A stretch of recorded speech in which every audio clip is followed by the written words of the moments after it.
Bob has what he calls Bob's Barn down in Lake Odessa, and he just posts a lot of different musicians that come there. And so if you're ever inclined to take a little trip down to Lake Odessa, Bob, I think he has it on the website, Bob's Barn, and what he has.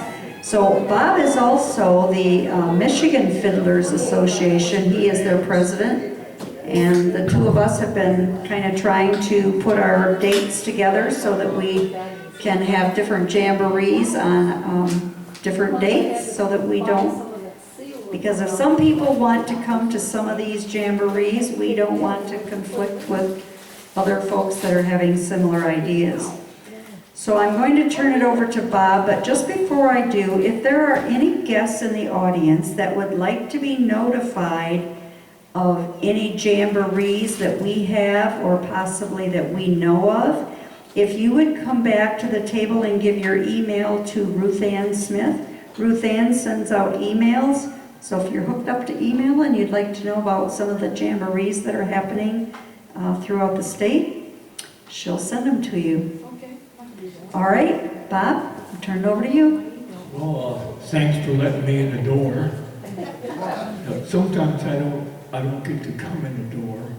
Depends on how I treated my wife a few minutes before. That sounds familiar. Yeah? Okay. Well, you know what? I got lost coming up here. And it was my fault when my dad was driving around 60 years ago on these Sunday drives. I wasn't paying attention. But I know that I was here one time before, about 60 years ago. Or maybe 65 years ago. So anyway, I'm really nervous. I just a second.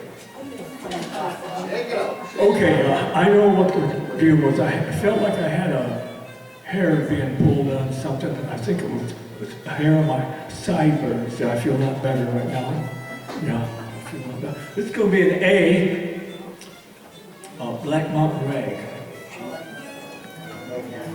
You might want to lock doors. You might want to lock the doors.